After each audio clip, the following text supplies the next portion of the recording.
ஒரு ஊர்ல ஒரு ஆள் இருந்தான். தையல் கடை வச்சிருந்தான். அவங்கிட்ட ஒருத்தன் ஒரு சட்டை துணி எடுத்து கொடுத்து தைக்க சொல்லியிருந்தான். வர்ற சனிக்கிழமை வா வந்து வாங்கிட்டு போ அப்படின்னு அவன் சொல்லியிருந்தான். அதே மாதிரி இவன் வந்தான். அவன் தச்சு வச்சிருந்த சட்டையை கொடுத்தான். இவன் வாங்கி அங்கேயே போட்டு பார்த்தான். கை நீளம் ஒன்றுக்கு ஒன்று வித்தியாசமா இருந்தது. வலது கை இடது பக்கத்தை விட நீளம் குறைச்சலா இருந்தது. அவன் முணுமுணுக்க ஆரம்பிச்சுட்டான். என்ன இது இப்படி தைச்சுட்டியேன்னு. இதுக்கு அவன் சொன்னான், ஐயோ இதுக்காகவா சங்கடப்படுறீங்க, வலது கையை மட்டும் கொஞ்சம் உள்ள இழுத்தாப்புல வச்சுக்கிட்டீங்கன்னா சரியா போகுது. மற்றபடி அந்த சட்டையில உள்ள கலை அம்சத்தை கவனிங்க. எவ்வளவு அற்புதமா தைச்சிருக்கேன் பாருங்க. ஒரு சின்ன குறைய இப்படிலாம் பொருட்படுத்த வேண்டியதில்லை. நான் சொன்னது மாதிரி கையை கொஞ்சம் உள்ள இழுத்தது மாதிரி வச்சுக்கிட்டு நடந்து போங்க, ஜோரா இருக்கும் அப்படின்னா. அவனும் யோசிச்சு பார்த்தான். சரியான யோசனையா தான் தோணுச்சு. கொஞ்சம் முயற்சி பண்ணி வலது கையை கொஞ்சம் உள்ள இழுத்து சட்டை சரியா இருக்கிறது மாதிரி பண்ணிட்டான். இப்போ மறுபடியும் ஒரு பிரச்சனை. வலது கையை உள்ள இழுத்த மாதிரி அப்படியே வச்சுக்கிட்டதும் முதுகு பக்கம் கொஞ்சம் துணி தளர்த்தியா தொங்குறது மாதிரி தெரிஞ்சது. என்ன இது, முதுகு பக்கம் துணி குவிஞ்சுட்டுதே தொங்குதே அப்படின்னா மறுபடியும், அடடா இதுக்காகவா கவலைப்படுறீங்க, உடம்ப அதுக்கு தகுந்த மாதிரி கொஞ்சம் வளைச்சிக்கிட்டா சரியா போடுது. இதுக்காக அந்த அழகான தையலை பிரிச்சு அதுல உள்ள கலை அம்சத்தை கெடுக்கிறதுக்கு என் மனசு இடம் தரல. எவ்வளவுக்கு தளர்த்தியா இருக்கோ அவ்வளவுக்கு கொஞ்சம் உடம்ப வளைச்சி அப்படி குனிஞ்சது மாதிரி போங்க போதும் அப்படின்னா. அதுவும் நல்ல யோசனையா தான் பட்டுது இவனுக்கு. சரின்னு சொல்லிவிட்டு புறப்பட்டான். தெருவில் இறங்கினான். கையை கொஞ்சம் உள்ள இழுத்தான். உடம்ப கொஞ்சம் முன்னால வளைச்சான். சட்டைக்கு தகுந்த மாதிரி உடம்ப பண்ணிட்டான். மெதுவா நடந்து போறான். இப்போ எதிரில் இன்னொருத்தன் வரான். இவனை பார்க்கறான். இவன் போட்டிருக்கிற சட்டையை பார்க்கறான். ஆஹா அற்புதம்ங்கிறான். சும்மா சொல்லக்கூடாது, ரொம்ப நல்லா இருக்கு, நிச்சயமா இது இந்த ஊர் மேல தெருவில் இருக்கிற ஒருத்தன் இருக்கானே அவன் தைச்சதா தான் இருக்கணும் அப்படின்னா. இதை கேட்டதும் அவனுக்கு ஆச்சரியம். எப்படி அவ்வளவு கரெக்டா கண்டுபிடிச்சிங்க அப்படின்னு கேட்டிருக்கான். இதுக்கு அந்த வழிபோக்கன்னு சொன்னானா, அவன் ரொம்ப கெட்டிக்காரன். உங்களை மாதிரி உடம்பும் கையும் வளைஞ்சு போன ஒரு ஆசாமிக்கு அவனை தவிர வேற யாராலேயும் இவ்வளவு பொருத்தமான ஒரு சட்டையை தைக்க முடியாது அப்படின்னானா. பாருங்க, அவனுக்காக இவன் அனுசரிக்க போய் இவனோட நிலைமை எப்படி ஆயிடுது பாருங்க. இதே மாதிரி தான் சில சடங்குகளும் சம்பிரதாயங்களும் நம்மளை கோமாளி ஆக்கி விட்டுரும். எதுவா இருந்தாலும் அதுல அறிவுபூர்வமான அணுகுமுறை அவசியம்.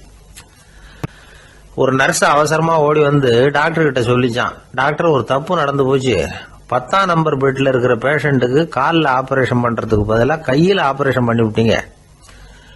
கை ஆபரேஷன் பண்ணிக்க வேண்டிய ஆள் 7ஆம் நம்பர் பெட்ல இருக்கார் அப்படின்னு தான். அதுக்கு ஒரு பதட்டப்படாம சொன்னாராம், பரவாயில்ல இவரை தூக்கி 7ஆம் நம்பர் பெட்ல போட்டுரு அப்படின்னாராம். வங்க நாவலாசிரியர் சரத் சந்திரர் ஒரு நண்பர் அவர்கிட்ட வந்தார். வழக்கமா எல்லா எழுத்தாளர்கள்கிட்டையும் கேட்கிற ஒரு கேள்வியை கேட்டார். நீங்க எழுத்துத்துறைக்கு வந்தது எப்படி, இதுதான் கேள்வி. அதை தெரிஞ்சு என்ன பிரயோஜனம்னார் சரத் சந்திரர். சும்மா சொல்லுங்களேன் தெரிஞ்சுக்கிறேன் அப்படின்னார் வந்தவர். சரி சொல்றேன்னு ஆரம்பிச்சார். நான் ரங்கூன்ல வேலை பார்த்துக்கிட்டு இருந்தேன். சம்பளம் பத்தல. வேலையும் பார்த்துக்கிட்டு ஒரு பலசரக்கு கடை வைக்கலாம்னு நினைச்சேன். என்னால் மளிகை கடை வச்சு சரியா நடத்த முடியுமாங்கிற சந்தேகம் என் மனைவிக்கு. அதை சோதனை பண்ணி பார்க்கணுங்கிறதுக்காக சில பொருள்களின் அளவு, அதோட விலை, இப்படி சிலதை சொல்லி எல்லாத்தையும் மனக்கணக்காக கூட்டி போட சொன்னாங்க. என்னால் சரியாக கூட்டி சொல்ல முடியல. உங்களால் மளிகை கடை நடத்த முடியாதுன்னு சொல்லிவிட்டாங்க. உடனே என்ன பண்ணுறது, வேற வழி இல்லை, கதை எழுத ஆரம்பிச்சிட்டேன் அப்படின்னார். கேட்டவருக்கு சிரிப்பு வந்துட்டு தான். சரத் சந்திரர் ஒரு பக்கம் சீரியஸான நாவல்கள் சிறுகதைகள் எழுதியிருந்தாலும் அவருடைய இன்னொரு பக்கம் வேற விதம்.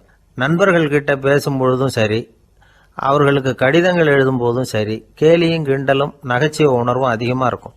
காந்திஜி ஒரு சமயம் கல்கத்தாவுக்கு வந்திருந்தார். தேசபக்தர்கள் பல பேர் அவர்கிட்ட பேசிக்கிட்டு இருந்தாங்க. அப்போ சரத் சந்திரரும் அங்க இருந்தார். கிரண் சங்கர் ராய் அப்படிங்கிறவரும் அங்க இருந்தார். அவர் சொன்னாராம், காந்திஜியோட பழகிய முதல் வங்காளி நான் தான். போயர் யுத்த காலத்துல இவர் லண்டனுக்கு வந்திருந்தப்போ என்கிட்ட தான் வங்காள மொழி கத்துக்கிட்டார் அப்படின்னாராம். உடனே சரத் சந்திரர் காந்திஜியை பார்த்து, இவர் உங்களுக்கு வங்காள மொழி கத்து கொடுத்தது உண்மைதானா அப்படின்னாராம். ஆமான்னாராம் காந்தி. அதனாலதான் உங்களால வங்காள மொழி கத்துக்க முடியல அப்படின்னாராம். எல்லாரும் சிரிச்சாங்களாம். சரத் சந்திரர் சாம்தாபேர் அப்படிங்கிற கிராமத்தில் தங்கியிருந்தார். ஒரு இலக்கிய நிகழ்ச்சியில் கலந்துக்கிறதுக்காக. அதுக்காக ஒரு கல்கத்தாவுக்கு போக வேண்டிய சூழ்நிலை. அதுக்காக புறப்பட்டார்.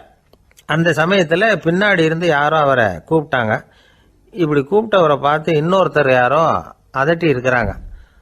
போகிறவரை ஏன் இப்படி கூப்பிடுறீங்க அப்படின்னு. ஏன் கூப்பிட்டா என்னன்னு கேட்டிருக்கார் சரத் சந்திரர். புறப்படுறவங்கள பின்னாடி இருந்து கூப்பிடுறது அபசகனம், போகிற இடத்துல ஏதாவது ஆபத்து வரலாம் அப்படின்னு அதுக்கு விளக்கம் கொடுத்துருக்கிறார் அவர். உடனே சரத் சந்திரர் சொன்னாராம், இதோ இவங்க என்ன இலக்கிய கூட்டத்துக்கு அழைச்சிட்டு போகிறாங்களே, இதை விட வேற என்ன ஆபத்து வந்துட போகுது அப்படின்னாராம். இப்படி சரத் சந்திரருக்கு இயல்பாகவே நகைச்சுவை உணர்வு உண்டு. அவருடைய நண்பர் ஒருத்தர் வீட்டுக்கு கூப்பிட்டுருந்தார். அங்கே ஒரு கச்சேரிக்கு ஏற்பாடு பண்ணியிருந்தாங்க. சரத் சந்திரருக்கு இயல்பாகவே கச்சேரியில் நீண்ட ஆலோசனையெல்லாம் கேட்கறதுக்கு பொறுமை இருக்காது. அதனால் மெதுவாக பாட போகிறவர் எப்படி அப்படின்னு கேட்டிருக்கார். அவருக்கு ரொம்ப நல்லா பாட தெரியும் அப்படின்னு சொல்லியிருக்கிறாங்க. அதுக்கு சரத் சந்திரர், பாட தெரியுங்கிறது சரி, பாட்டை நிறுத்த தெரியுமா அதை சொல்லுங்க முதல்ல அப்படின்னாராம். ஒரு நாள் ராமர் அரசவையில் உட்கார்ந்துருக்கிறார். ராமராஜ்யம் நடந்துகிட்டு இருந்த நேரம். அந்த சமயத்தில் ஒரு நாய் அரச சபைக்கு வந்துதான். அது தலையில் அடிபட்டு ரத்தம். அந்த கோலத்தில் அது அங்கே வந்தது. எல்லாரும் ஆச்சரியமாக அதை பார்த்தாங்க. ராமரும் அந்த நாயை பார்த்தார். நீங்கள் வந்த காரியம் என்ன, என்ன நடந்தது, எதுவாக இருந்தாலும் பயப்படாமல் சொல்லு அப்படின்னார். உடனே அந்த நாய் மெதுவாக சொல்ல ஆரம்பிச்சுதான். ஐயா, நான் தெருவில் போய்கிட்டு இருந்தேன். வழியில் ஒருத்தர் வந்தார். அவர் வேத சாஸ்திரம்லாம் படித்த பெரியவர். அவர் எந்த காரணமும் இல்லாமல் அவர் கையில் வச்சிருந்த குச்சியால் என் தலையில் அடிச்சுட்டார். அதுதான் தலையில் ரத்தம். இதை நீங்கள் விசாரித்து தகுந்த தீர்ப்பு வழங்கணும் அப்படின்னு தான் அந்த நாய். ராமர் பார்த்தார். உடனே தன்னுடைய காவலர்களை அனுப்புனார். அந்த ஆளை எங்கே இருந்தாலும் போய் கொண்டுகிட்டு வாங்க அப்படின்னு விட்டார். காவலர்கள் போனாங்க. அந்த ஆளை பிடிச்சி கொண்டு வந்துட்டாங்க. அரண்மனைக்கு வா அப்படின்னு சொல்லி கூப்பிட்டுட்டு வந்துட்டாங்க. என்ன நடந்ததுன்னு விசாரித்தார் ராமர். அதுக்கு அந்த ஆள் சொன்னார், நான் வீதி வழியாக வந்துக்கிட்டு இருந்தேன். குறுக்க இந்த நாய் வந்தது. நான் அவசரமாக போய்கிட்டு இருந்தேன். இது எனக்கு வழி விடாமல் குறுக்க பூந்து இடைஞ்சல் பண்ணிச்சு. எனக்கு கோபம் வந்துட்டுது. அதனால் அடிச்சுட்டேன். வேத சாஸ்திரம் படித்த நான் என் வசம் இழந்து கோபப்பட்டது பெரிய தப்பு தான். அதை நான் ஒத்துக்கிறேன். குற்றத்தை ஒப்புக்கொள்கிறேன். எனக்கு என்ன தண்டனை கொடுக்கணுமோ அதை கொடுங்க, ஏற்றுக்கிறேன் அப்படின்னு விட்டார். சரி, இப்போ அந்த ஆளுக்கு தண்டனை கொடுக்கணும். என்ன தண்டனை கொடுக்கறது யோசனை பண்ணார் ராமர். அதையும் அந்த நாய்கிட்டே கேட்டார். நீயே சொல்லு, என்ன தண்டனை கொடுக்கலாம் இவருக்கு அப்படின்னார். இதுக்கு அந்த நாய் என்ன சொல்லிச்சு தெரியுமா? இவரை ஏதாவது ஒரு கோயிலுக்கு தர்மகர்த்தாவாக நியமனம் பண்ணிவிடுங்க, அதுதான் இவருக்கு சரியான தண்டனை அப்படின்னுது. இதை கேட்டதும் ராமர் முகத்தில் புன்னகை. ஆனால் அங்கே இருந்த மற்றவங்களுக்கெல்லாம் ஆச்சரியம். அது எப்படி, தப்பு செஞ்சவங்களுக்கு தண்டனை கொடுக்கறது தானே நியாயம், அதை விட்டுட்டு தர்மகர்த்தா பதவியை கொடுக்க சொல்லுது இந்த நாய் அப்படிங்கிற ஆச்சரியம். இந்த சந்தேகத்தை அந்த நாய்கிட்டே கேட்டாங்க அங்கே இருந்தவங்க. இதுக்கு அந்த நாய் பதில் சொல்லிச்சான். நான் போன பிறவியில் ஒரு கோயிலுக்கு தர்மகர்த்தாவாக இருந்தேன். எவ்வளவோ கவனமாக எச்சரிக்கையாக தான் என்னுடைய கடமைகளை எல்லாம் செஞ்சுக்கிட்டு வந்தேன். அப்படி இருந்தாலும் சில சமயங்களில் என்னையும் மீறி கோயில் செல்வத்தை நான் அனுபவிக்கிறதுக்கு காரணம் ஆயிட்டேன். ஒரு கோவிலுக்கு தர்மகர்த்தாவாக இருக்கிறவங்க எப்படியும் இந்த பாவத்திலேருந்து தப்பிக்கிறது கஷ்டம். அதனால தான் நான் இந்த பிறவியில் நாயாக பிறந்து இப்படி கஷ்டப்படுறேன். இதே நிலைமை இந்த ஆளுக்கும் ஏற்படணும் அப்படிங்கிறதுக்காக தான் அவரையும் ஒரு கோயிலுக்கு தர்மகர்த்தாவை நியமிக்கும்படி கேட்டுக்கிட்டேன் அப்படின்னு தான் இந்த நாய். இதிலேருந்து என்ன தெரியுது? எந்த பதவியில் நாம் இருந்தாலும் நமக்கு தெரியாமல் கூட அதை தவறாக உபயோகப்படுத்தக்கூடாதுங்கிறத இதிலேருந்து புரிஞ்சுக்கணும். இல்லைன்னா அடுத்த பிறவியில் நாயாக பிறந்து எங்கேயாவது போய் வாழை ஆட்டிட்டு நிற்க வேண்டியது தான்.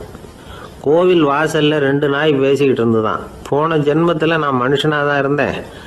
ஒரு கோவில் பூசாரி பேச்சை கேட்டுவிட்டு அவரோட கூட்டு சேர்ந்துக்கிட்டு ஆண்டவன் போட்டிருந்த நகையெல்லாம் அபகரித்து என்கிட்ட கொடுத்தாரு அவர். நான் எடுத்துகிட்டு வந்துட்டேன். திருடினது அந்த ஆள் தான், எடுத்துக்கிட்டு வந்தது தான் நான். இருந்தாலும் நான் மட்டும் நாயாக பிறந்துட்டேன். இப்போ மட்டும் அந்த பூசாரி என்கிட்ட மாட்டினா கடித்து குதறி விடுவேன் அப்படின்னு தான். அவசரப்பட்டு அப்படி செஞ்சுடாதே. பதிலுக்கு அவரும் உன்னை திருப்பி கடித்தாலும் கடிச்சிருவார். ஏன்னா அவரும் இப்போ ஒரு நாயாக தான் பிறந்திருக்கிறார் அப்படின்னு தான் இன்னொன்று. அது எப்படி உனக்கு தெரியும்னு தான் இது. நான் தானே அது அப்படின்னு தான் அந்த நாய். ஒருத்தர் ஓடி வந்தார், இன்னொருத்தரை பார்த்து, சார் உங்கள் சைக்கிளை ஒரு நாள் இரவல் கொடுங்களேன், பக்கத்து ஊருக்கு போயிட்டு வர வேண்டியிருக்கு அப்படின்னார். இவர் சைக்கிளை கொடுத்து பத்திரமா கொண்டுட்டு போங்கன்னார். சார் இதை பத்திரமா கொண்டு போகிறேன், கவலையே வேணாம், ஏன்னா இது உங்களோட சைக்கிள் அப்படின்னு நான் நினைக்கல, என்னோட சைக்கிளாக நினைக்கிறேன் அப்படின்னார். அதுக்கப்புறம் தான் இவருக்கு உண்மையாகவே பயம் வந்துட்டுது. ஏன்னா அவர் சொன்னது மாதிரி அதை தன்னோட சைக்கிளாகவே நினச்சி தள்ளிட்டு போட்டால் என்ன பண்ணுறது. எது எதை நம்முடையதாக நினைக்கணுங்கிறதுக்கு ஒரு வரையறை இருக்குது. சில பேர் ஆஃபீஸையே வீடாக நினச்சி விடுறது உண்டு. அப்படிப்பட்டவங்க கூட வீட்டை ஆஃபீஸாக நினைக்கிறது இல்லை. ஏன்னா வீட்டில் இவர் ஆஃபீஸராக நடந்துக்க முடியறதில்ல. இதெல்லாம் ஒரு பக்கம் இருக்கட்டும், இப்போ விஷயத்துக்கு வருவோம். பொறியியல் மேதை டாக்டர் விஸ்வேஸ்வரய்யா இருந்தார் இல்லையா, பாரத ரத்னா விருதெல்லாம் கொடுத்தாங்களே. ஆஃபீஸ் வேலை வேறு, சொந்த வேலை வேறு அப்படிங்கிறதுக்கு ஒரு உதாரணமாக இருந்தவர் அவர். மைசூர் மகாராஜா கிட்ட திவானாக இருந்தார். அவர் ஒரு நாள் அரசாங்க வேலை காரணமாக வெளியூர் போயிருந்தார். ஹாசன்கிற ஊருக்கு பக்கத்தில் ஒரு பயண மாளிகை, அங்கே தங்கிவிட்டார். ராத்திரி அங்கே தங்கி இருந்துட்டு விடிஞ்சதும் ஊருக்கு திரும்புறதாக திட்டம். ராத்திரி தூங்கிறதுக்கு ரொம்ப நேரம் ஆகிட்டுது. ரொம்ப நேரம் வரைக்கும் அரசாங்க சம்பந்தப்பட்ட வேலைகளையே பார்த்துக்கிட்டு இருக்கிறார். அரசாங்க ஃபைல்கள் நிறைய இருந்தது. அதையெல்லாம் ஒவ்வொன்றா எடுத்தார், படித்து பார்த்தார், பரிசீலனை பண்ணார். அதில் எழுத வேண்டியதை எழுதினார், கையெழுத்து போட்டார். ஒரு வழியாக அந்த வேலையெல்லாம் முடிஞ்சுது. அதுக்கப்புறம் என்ன பண்ணார்னா, தன்னுடைய சூட்கேஸை திறந்தார். அதிலேருந்து 2 மெழுகுவத்தியை எடுத்து கொளுத்தி வச்சார். அந்த பயண மாளிகையில் அது வரைக்கும் எரிஞ்சிக்கிட்டு இருந்த மின்சார விளக்குகளை அணைச்சுட்டார். அதுக்கு பிறகு அந்த மெழுகுவத்தி வெளிச்சத்தில் சில புத்தகங்களை தொடர்ந்து படிக்க ஆரம்பிச்சிட்டார். அந்த பயண மாளிகையில் பணியாளராக இருந்தவர் இதை பார்த்துட்டு ஓடி வந்தார். மறுபடியும் மின் விளக்கு போடுறதுக்காக போனார். விஸ்வேஸ்வரய்யா அதை பார்த்துட்டு போட வேணாம்ட்டாராம். இது வரைக்கும் நான் அரசாங்க அலுவல்களை கவனிச்சிக்கிட்டு இருந்தேன், அதனால் மின் விளக்குகள் அப்போ எரிஞ்சதில் தப்பு இல்லை. இப்போ நான் புத்தகம் படிச்சுக்கிட்டு இருக்கேன், இது என்னுடைய சொந்த வேலை. இங்கே இருக்கிற மின் விளக்கு அதுக்காக ஏன் எரியணும் அப்படின்னு கேட்டாராம். இப்போ இருக்கிற சில அரசு பணியாளர்கள்கிட்ட இந்த சம்பவத்தை பேச்சோட பேச்சாக சொல்லி பார்த்தேன். அவங்களால இதை ஜீரணிக்கவே முடியல. நேர்மை தேவை தான் சார், அதுக்காக அவ்வளவு தூரத்துக்கு அது தேவையா அப்படிங்கிறாங்க. விஸ்வேஸ்வரய்யா அப்படி பண்ணினது தான் ஒரு நேர்மையாளர் அப்படின்னு இந்த உலகத்துக்கு நிரூபிக்கணுங்கிறதுக்காக இல்லை. தான் அப்படி நடந்து காட்டினா தன்னை சுற்றி இருக்கிறவங்களும் அதை கேள்விப்படுறவங்களும் முடிஞ்ச அளவுக்கு பொது வாழ்க்கையில், அரசு பணியில் நேர்மையை கடைபிடிக்க முயற்சி பண்ணலாமே அப்படிங்கிறதுக்காகத்தான். இப்போவும் சில பேர் இருக்கிறாங்க, இவங்க ஆஃபீஸ் வேறு வீடு வேறேன்னு நினைக்கிறதில்ல, அவ்வளோ உரிமை. ஒருத்தர் அப்படி தான், அவருக்கு அவசரமாக 5000 ரூபா தேவைப்பட்டது. ஆஃபீஸு பணத்தை எடுத்துக்கிட்டார். அந்த நேரம் பார்த்து ஆடிட் வந்துட்டுது. ஆப்பிட்டுக்கிட்டார். விசாரணை நடக்குது. அவர் சொல்கிறார், சார் நான் நேரம் காலம் பார்க்காம ஆஃபீஸில் வேலை செய்வேன், ஏன்னா அதை என்னோடய ஆஃபீஸாக நினைக்கிறேன். அவசரத்துக்கு அந்த பணத்தை எடுத்தேன், மறுபடியும் வச்சுடலாம்னு தான் இருந்தேன், அதுக்குள்ளே இப்படி ஆகிட்டுது. நீங்கள் என்ன நினச்சாலும் சரி, நான் ஆஃபீஸ் வேறு வீடு வேறு அப்படின்னு நினைக்கிறதில்ல, அது என்னோடய சுபாவம் அப்படின்னார். விசாரணை பண்ணவர் தீர்ப்பு வழங்கினார். உங்கள் சுபாவத்துக்கு மதிப்பு கொடுத்து நானும் தீர்ப்பு வழங்குறேன். நீங்கள் கொஞ்ச நாள் ஜெயிலில் இருந்துட்டு வாங்க, அது உங்களுக்கு கஷ்டமாக இருக்காதுன்னு நினைக்கிறேன். ஏன்னா அங்கே போனாலும் நீங்கள் உங்கள் சுபாவப்படி வீடு வேற ஜெயில் வேறன்னு நினைக்க மாட்டீங்க அப்படின்னாராம். ஒரு தெருவில் சில சிறுவர்கள் விளையாடிக்கிட்டு இருந்தாங்க. ஏதோ ஒரு உயரமான கல்லை நடுத்தெருவில் வச்சு அதை சுற்றி சுற்றி ஓடி வந்துக்கிட்டு இருக்கிறாங்க. அது என்ன விளையாட்டோ அவங்களுக்கு தான் தெரியும். கொஞ்ச நேரம் அப்படி விளையாடிக்கிட்டு இருந்தவங்க விளையாடி முடிச்சதும் அந்த கல்லை நடுத்தெருவில் அப்படியே விட்டுட்டு அவங்கவுங்க வீட்டுக்கு ஓடி போட்டாங்க. அதுக்கப்புறம் அந்த வழியாக 2 பெண்கள் பேசிக்கிட்டே வந்தாங்க. பேச்சு சுவாரஸ்யத்தில் நடுத்தெருவில் இருந்த அந்த கல்லை கவனிக்கலை. காலில் இடிச்சுட்டுது, லேசாக ரத்தம் வந்துட்டுது, வலி தாங்கலை. காலில் இடிச்சுக்கிட்ட பொண்ணு திட்ட ஆரம்பிச்சுட்டுது. வர வர ஊர் உலகம் ரொம்ப கெட்டு போச்சு, யாருக்கும் பொறுப்பே கிடையாது பாரு, இப்படி நடுத்தெருவில் பொறுப்பு இல்லாமல் இப்படி கல்லை போட்டு வச்சுருக்கிறாங்களே, இது நியாயமா அப்படின்னு சொல்லி இந்த சமூகத்தை கடுமையாக விமர்சனம் பண்ணிக்கிட்டு அவங்க போயிட்டாங்க. கொஞ்ச நேரம் கழித்து ஒரு வாலிபன் அந்த வழியாக வந்தான். அந்த கல்லை பார்த்தான், நின்னான், ஒரு நிமிஷம் யோசனை பண்ணான், என்ன பண்ணலாம்னு பார்த்தான். தன்னுடைய வீரத்தையும் பலத்தையும் காட்டணும்னு நினச்சான். பின்னாடி போனான். அப்புறம் வேகமாக ஓடி வந்து ஒரு சின்ன ஹை ஜம்ப் அப்படியே துள்ளி குதிச்சான். துள்ளி குதித்து தாண்டி அந்த பக்கமாக போய் விழுந்தான். அப்படியே விசில் அடிச்சுக்கிட்டு அவன் பாட்டுக்கு நடந்து போகிறான். அடுத்தபடியாக ஒரு காதல் ஜோடி அந்த வழியாக வந்தது. நடுத்தெருவில் கண்ணில் பட்டது. அவங்க 2 பேரும் ரொம்ப நெருக்கமாக சேர்ந்து வந்துக்கிட்டு இருக்கிறாங்க. நடுவில் கல் இருக்கிறதுனால கொஞ்ச நேரம் 2 பேரும் விலகி மறுபடியும் இந்த பக்கம் வந்து சேர்ந்து போகணும். கொஞ்ச நேரம் நாம் பிரிய வேண்டி இருக்குதே அப்படின்னு வருத்தத்தோட முணுமுணுத்துக்கிட்டே இந்த பக்கம் வந்தாங்க. அதுக்கப்புறம் வழக்கம் போல சேர்ந்து அவங்க பாட்டுக்கு எதிர்காலத்தை பற்றி கற்பனை பண்ணிக்கிட்டே போயிட்டாங்க. கடைசியாக அந்த வழியாக பார்வை இல்லாத ஒருத்தர் வந்துக்கிட்டு இருக்கார். அவர் கையில் வழக்கமாக வச்சிருக்கிற அந்த ஊன்றுகோல், கையில் இருக்கிற அந்த ஊன்றுகோலால் தனக்கு முன்னாடி அப்படியே தட்டிக்கிட்டு பார்த்துக்கிட்டே அவர் மெதுவாக நடந்து வந்துக்கிட்டு இருக்கிறார். வழியில் இருக்கிற அந்த கல் தட்டுப்பட்டுது. உடனே நடுத்தெருவில் ஒரு கல் இருக்குங்கிறத அவர் புரிஞ்சுக்கிட்டார். உடனே குனிஞ்சார். அந்த கல்லை தடவி பார்த்து எடுத்தார். தெரு ஓரமாக கொண்டுட்டு போய் போட்டார். அதுக்கப்புறம் அவர் பாட்டுக்கு அவர் வழியில் நடந்து போனார். இப்போ இதில் பல பேர் வந்தாங்க போனாங்க. இவங்களில் பார்வை உள்ளவங்க யார், பார்வை இல்லாதவங்க யார்? இப்படி ஒரு கேள்வி கேட்டால் என்ன பதில் சொல்ல முடியும்? கொஞ்சம் யோசிச்சு பார்த்தா இன்னைக்கு பல பேர் இப்படி தான் இருந்துகிட்டு இருக்கிறோம். ஒரு ஆள் பார்க்கறதுக்கு பெரிய மனுஷன் மாதிரி இருக்கார். ஒரு தெரு வழியாக நடந்து வந்துகிட்டு இருந்தார். இருட்டு நேரம். வழியில் ஒரு பெரிய கல் கிடந்தது, கருங்கல். பார்த்தார். கொஞ்ச நேரம் யோசிச்சார். போய் தூக்கி பார்த்தா ரொம்ப கனமாக இருந்தது. இன்னொரு ஆள் சேர்ந்தாதான் தூக்க முடியும். இவர் உடனே ரோட்டோரமாக போய் ஒரு மரத்தடியில் உட்காந்துக்கிட்டார். 2 பக்கமும் பார்த்துக்கிட்டே இருக்கார், யாராவது வர்றாங்களான்னு. கொஞ்ச நேரத்தில் ஒருத்தர் வந்தார். இவருக்கு தெரிஞ்சவர். என்னங்க இந்த நேரத்தில் இங்கே உட்காந்துருக்குறீங்கன்னு கேட்டார் அவர். அதோ அந்த கருங்கல் அப்படின்னு சுட்டி காட்டினார். ஓ, அதை தூக்கி ஓரமாக போடணுமா? வாங்க 2 பேரும் தூக்கலான்னார் வந்தவர். நான் அதுக்காக உட்காந்துருக்கலன்னார் இவர். பின்ன வேற எதுக்காகன்னார் அவர். ஒரு மனுஷன் கருங்கல்லில் காலை இடிச்சுக்கிட்டான்னா எப்படி துள்ளுவான்னு பார்க்கணுங்கிறது எனக்கு ரொம்ப நாளாக ஒரு ஆசை. அதுக்காக தான் உட்காந்துருக்கிறேன் அப்படின்னார். ஒரு ரயில் போய்கிட்டு இருக்கு. அதில் ஒரு பெரியவர் பிரயாணம் பண்ணிட்டு இருக்கிறார். எதிரில் ஒரு பெரிய அதிகாரி, ஐஏஎஸ் ஆஃபீஸர் உட்காந்துருக்கிறார். 2 பேருக்கும் முன்ன பின்ன அறிமுகம் இல்லை. அவர் வேற யாரோ, இவர் வேற யாரோ. ஒரே ரயிலில் பிரயாணம் பண்ணிட்டு இருக்கிறாங்க. அதுவும் எதிர்த்த இருக்கையில். ஏதோ ஒரு நகரத்தில் வண்டி நின்றுது. 2 பேரும் கீழே இறங்கினாங்க. பெரியவர் ஒரு ட்ரங்க் பெட்டியோட கீழே இறங்கினார். அந்த அதிகாரி கையில் ஒரு சின்ன பெட்டி. அவர் அந்த சின்ன பெட்டியை கீழே வச்சுட்டு கூலி கூலின்னு கத்திக்கிட்டு இருந்தார். இந்த பெரியவர் பார்த்தார். ஐயா, இந்த பெட்டி மட்டும்தானா, இல்லை இன்னும் ஏதாவது இருக்குதா அப்படின்னு விசாரிச்சார். இப்போ அதிகாரி சொன்னார், இல்லைங்க இது மட்டும்தான் அப்படின்னு சொன்னார். இதுக்கு என்னத்துக்காக கூலி ஆள், நானே எடுத்துக்கிட்டு வரேனே, வாங்க அப்படின்னு சொல்லி அந்த பெட்டியை அந்த பெரியவர் கையில் எடுத்துக்கிட்டார். எடுத்ததும் 2 பேரும் பேசிக்கிட்டே நடந்து வராங்க. இப்போ பெரியவர் சொன்னார், இப்போ உள்ள நாகரிகம் எப்படி இருக்குன்னா, சுமை கால் பணம், சுமக்கூலி முக்கால் பணம் அப்படிங்கிற மாதிரி இருக்கு. பணத்தை வீணாக்கிறதோட இது கௌரவம்னு வேற நினைக்கிறாங்க அப்படின்னார். அவர் சொல்றது சரிதான். 10 ரூபாய் மதிப்புள்ள ஒரு சுமையை 30 ரூபா கொடுத்து தூக்கிட்டு போவோம். நாமே அதை தூக்கினா நமக்கு கௌரவ குறைச்சல் அப்படின்னு நினைப்போம். இதுதான் நம்ம நிலைமை. ஆனால் அந்த பெரியவர் என்ன சொன்னார் தெரியுமா? நீங்கள் எங்கே போகணுமோ அது வரைக்கும் நானே இதை எடுத்துகிட்டு வரேன் அப்படின்னார். அந்த அதிகாரி பக்கத்தில் உள்ள ஒரு ஹோட்டல் வரைக்கும் போனார். பெரியவரும் அங்கே கொண்டுட்டு போய் பெட்டியை வச்சார். உடனே அந்த பெரிய அதிகாரி அவருக்கு பணம் கொடுக்கறதுக்காக பர்ஸை எடுத்தார். உடனே இவர், ஐயா எனக்கு கூலி எதுவும் வேணாம், உங்களுக்கு சேவை செய்கிறது என்னுடைய கடமை. நான் இந்த சேவையை செய்தது பணத்துக்காக இல்லை, அன்புக்காக அப்படின்னு சொல்லிவிட்டார்.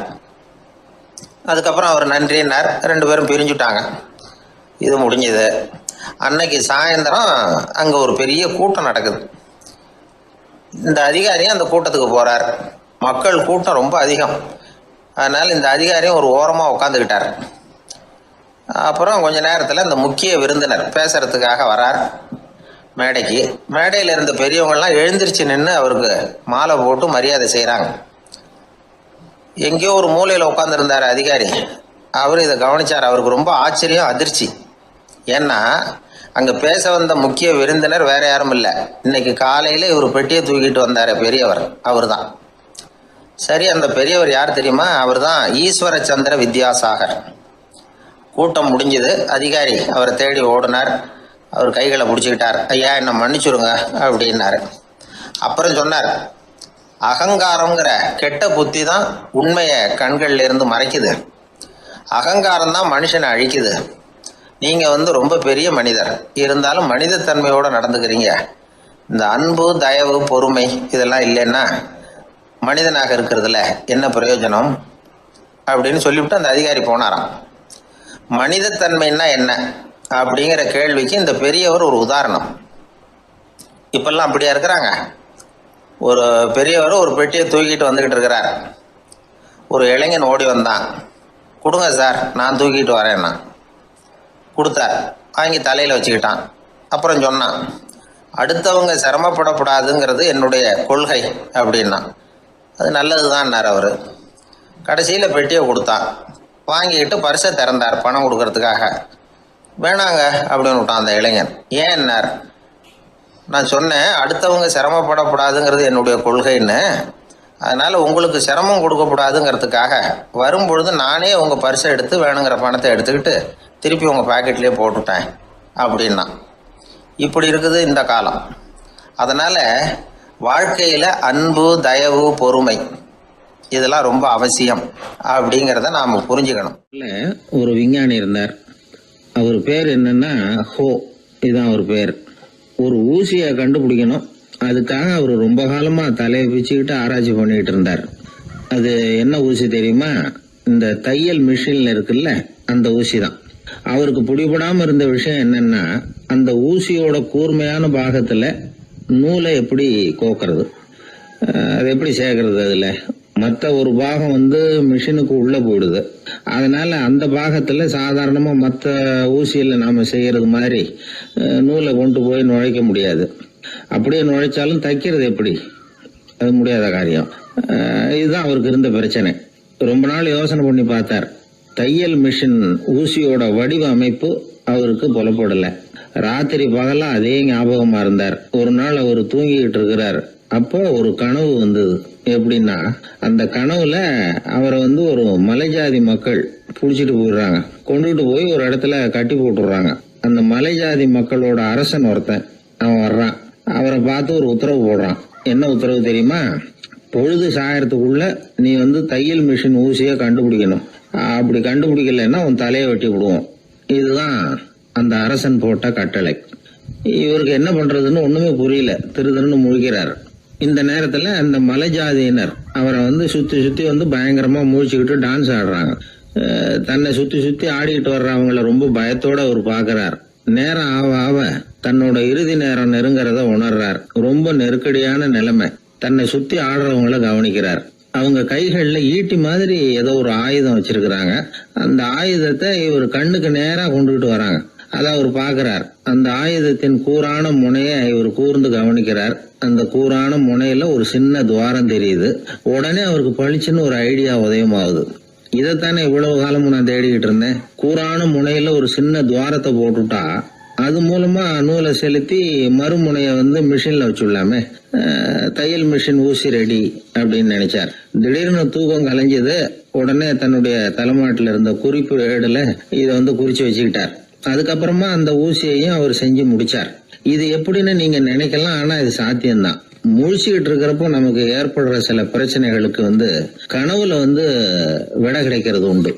அப்படி பல பேருக்கு ஆயிருக்கு. உங்களையும் பல பேருக்கு இது மாதிரி அனுபவம் ஏற்பட்டிருக்கலாம். எந்த ஒரு செயலை பத்தி நினைக்கிறப்பவும் அந்த செயல் நம்ம நினைவுல ஒரு நல்ல வடிவம் பெறுது.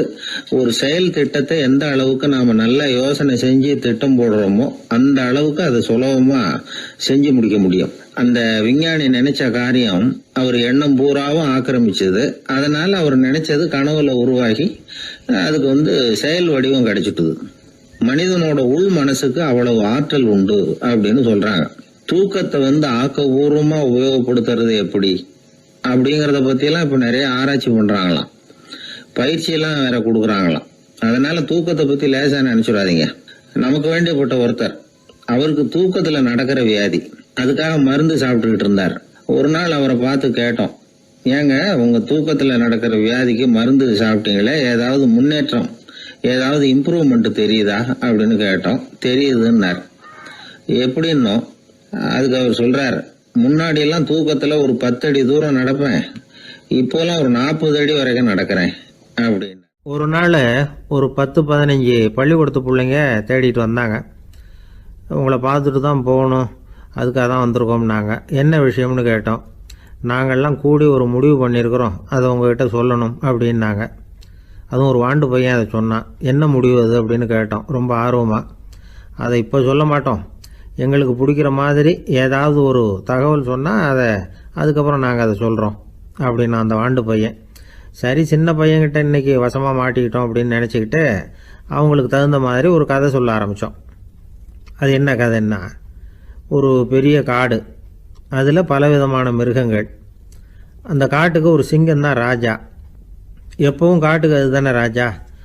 ஒரு பெரிய யானைக்கு இது பொறுக்கலை. என்ன இது, எப்போ பார்த்தாலும் இங்கே சிங்கத்துக்கே ராஜா பதவி கிடைக்குது, நான்லாம் எவ்வளவு பலசாலியாக இருக்கிறேன், அப்படி இருந்தும் எனக்கு அந்த பதவி கிடைக்கலையே அப்படின்னு தனக்குள்ளே பொறுமிக்கிட்டே இருந்தது. ராஜா பதவியை நினச்சி ரொம்ப ஏக்கம், அதுக்கு பதவி மோகம்.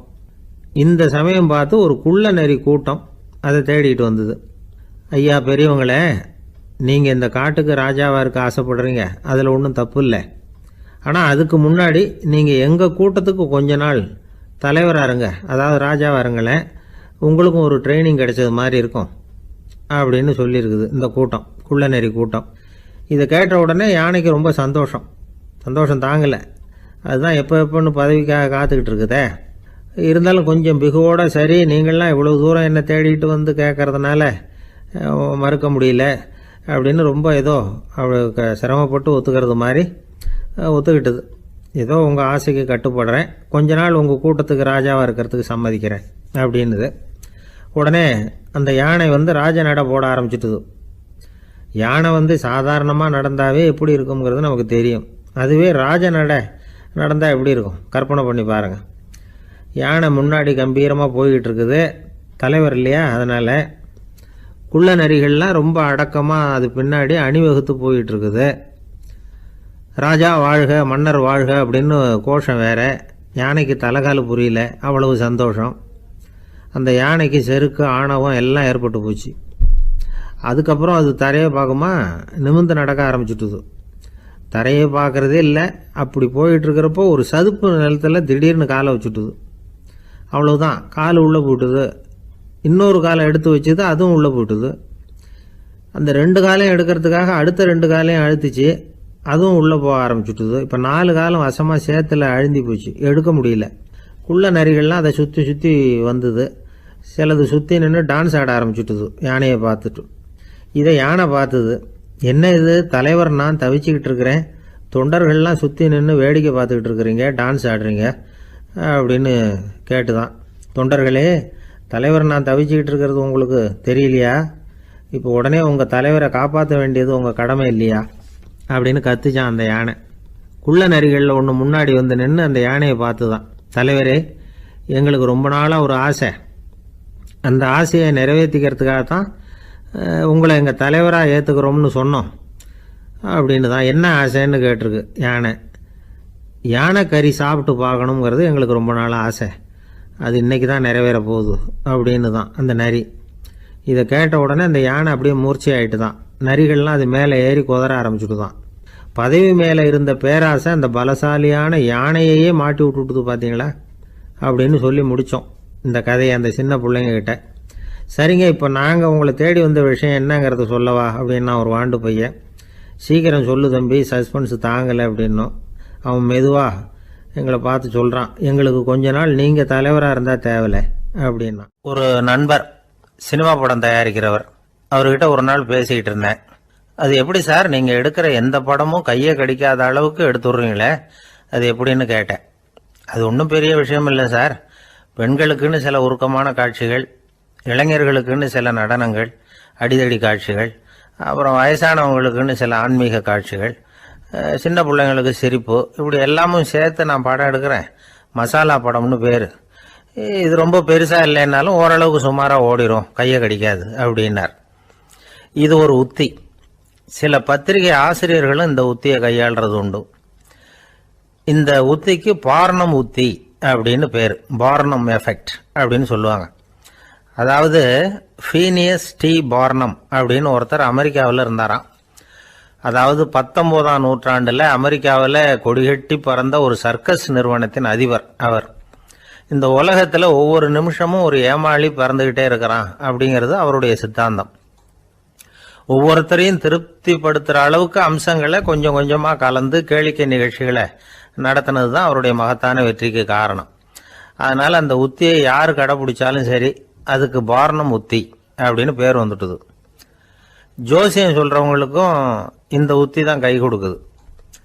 ஒரு விஷயத்த ஒருத்தருடைய கோள் நிலைகள் அல்லது கையெழுத்து நிரூபிக்கிறதாக அவர்கிட்ட சொன்னால் அதை அவர் நம்பிவிடுவார். ஆனால் அந்த விஷயம் நல்லதாக இருக்கணும், நேர்மையானதாக இருக்கணும், அதாவது பாசிட்டிவாக இருக்கணும். 8ஆம் இடத்துல குரு, 9ஆம் இடத்துல சனி, நீங்கள் ஒரு பெரிய மேதை தான் அப்படின்னு சொல்லுவாங்க. கேட்குறவங்களுக்கு அதை மறுக்கிறதுக்கு மனசு வராது. அப்படி சொல்லும் பொழுது கூடவே என்ன கொஞ்சம் முன்கோபம் அதிகமாக இருக்கும், இருந்தாலும் அது உடனே மறைஞ்சிரும் அப்படின்னு சில அற்ப விஷயங்களையும் சொன்னாலும் அதையும் சரிதான்னு சொல்லி ஒத்துக்குவாங்க. ஆளுமையை எடை போடுகிற ஒரு நிறுவப்பட்ட உத்தியின் மூலமாக தன்னுடைய குணாதிசயங்கள் கண்டுபிடிக்கப்பட்டதாக அவர் நம்புறது தான் இதுக்கு காரணம். இந்த மாதம் பணத்தட்டுப்பாடு கொஞ்சம் இருக்கும், உடம்புல ஏதாவது கொஞ்சம் அசௌகரியம் இருக்கும், வீட்டுக்குள்ளே லேசாக மனஸ்தாபம் வரலாம், இது மாதிரி பொதுப்படையாக சிலதை சொன்னாலே போதும், மக்களை நம்ப வச்சுடலாம். இதெல்லாம் நமக்கு மட்டும்தான் ஏற்படுது அப்படின்னு சொல்லி அவங்க நினைக்கிறது தான் காரணம். இதுதான் பார்னம் உத்திங்கிறது. மனிதர்கள் பாராட்டுக்களை விரும்புகிறதும் விமர்சனங்களை வெறுக்கிறதும் பார்னம் உத்தியின் அடுத்த கூறு. அதனால் ஒருத்தருக்கு ஜோசியம் சொன்னாலும் சரி, அவருடைய ஆளுமையை மதிப்பிடுறதாக இருந்தாலும் சரி, அவரை புகழற மாதிரி இருந்தாலும் சரி, அப்படி இருந்தால் தான் அது சரியாக இருக்கும். சாதகமான விஷயங்களை அதிகமாகவும் பாதகமான விஷயங்களை நாசூக்காகவும் சொன்னால் மக்கள் அதை நம்பிவிடுவாங்க. ஒருத்தரை கருமின்னு சொன்னால் ஏற்றுக்க மாட்டார். அதையே கொஞ்சம் மாற்றி நீங்கள் கொஞ்சம் சிக்கனமான ஆசாமி அப்படின்னு சொன்னால் நீங்கள் சொல்கிறது சரிதான் சார் அப்படிம்பார். நீங்கள் பெரிய செலவாளி தான், இருந்தாலும் நல்ல விஷயங்களுக்கு தான் செலவழிப்பீங்க அப்படின்னு சொல்லணும். இப்படி இந்த பார்னம் உத்தியை கடைபிடிச்சி இன்னைக்கு வெற்றிகரமாக காலம் தள்ளுறவங்க நிறைய பேர் இருக்கிறாங்க. இந்த உலகத்தில் ஒவ்வொரு நிமிஷமும் ஒரு ஏமாளி பறந்துக்கிட்டே இருக்கிறான் அப்படிங்கிறது தான் ஃபீனியஸ் பார்னம் அவர்களுடைய நம்பிக்கை. அதை விட அடுத்தவங்களை ஏமாளியாக நினைக்கிற மனுஷர்கள் தான் இன்னைக்கு உலகத்தில் ரொம்ப அதிகம். ஒருத்தர் தன்னுடைய மேலதிகாரிகிட்ட போய், ஐயா ஒரு நாள் லீவு வேணும், என் தங்கச்சிக்கு கல்யாணம் அப்படின்னார். அவரு பார்த்தார், ஒரு 10 நிமிஷம் வெளியில் இருங்கன்னார். 10 நிமிஷம் கழித்து கூப்பிட்டார், இதை பாருங்க, நீங்கள் சொல்கிறது பொய், இப்போ உங்கள் தங்கச்சிக்கு ஃபோன் பண்ணேன், அவங்க தனக்கு 2 வருஷத்துக்கு முன்னாடியே கல்யாணம் ஆகிட்டதாக சொல்கிறாங்க அப்படின்னார். உடனே இவர் சொன்னார், சார் இப்போ நீங்கள் சொல்கிறதும் பொய்யாதான் இருக்கணும், ஏன்னா நிஜமாக எனக்கு ஒரு தங்கச்சியே கிடையாது அப்படின்னார். ஒரு பெரிய காடு, அந்த காட்டுக்கு மத்தியில் ஒரு ஆசிரமம், அங்கே ஒரு முனிவர் இருந்தார். பல இடங்கள்லேருந்து வர்ற குழந்தைகளுக்கு அவர் பாடம் சொல்லி கொடுத்துக்கிட்டு இருக்கிறார். ஏழை பணக்காரர் அப்படிங்கிற வித்தியாசம்லாம் கிடையாதுங்க. எல்லாரும் அவர்கிட்ட தங்கள் பிள்ளைகளை அனுப்பி வச்சாங்க. மன்னர்களுடைய பிள்ளைங்க கூட அங்கே அவர்கிட்ட தான் படிக்கிறதுக்கு வருவாங்க. ஆனால் அந்த முனிவரை பொறுத்த வரைக்கும் எல்லா பிள்ளைங்களும் ஒன்று தான். இது யார் வீட்டு பிள்ளைன்னெல்லாம் பார்க்க மாட்டார், எல்லாரும் சமம். மாணவர்கள்லாம் அங்கேயே மாத கணக்கில் வருஷ கணக்கில் தங்கியிருந்து பாடம் கற்றுக்கிட்டு போகிறது வழக்கம். அவராக பார்த்து போன்னு சொல்கிற வரைக்கும் அங்கேயே இருக்கணும், படிக்கணும், குருகுல வாசம். ஒரு சமயம் ஒரு ராஜகுமாரனும் அவர்கிட்ட படிச்சுக்கிட்டு இருந்தான். அவனுக்கு ஒரு 15 வயசு இருக்கும். சில வருஷம் கழித்து இந்த முனிவர் தன்கிட்ட இருக்கிற மாணவர்களுக்கெல்லாம் பரீட்சை வச்சார். அவங்களுடைய அறிவு முதிர்ச்சியை கணிக்கிறதுக்காக பல சோதனைகள்லாம் வச்சார்.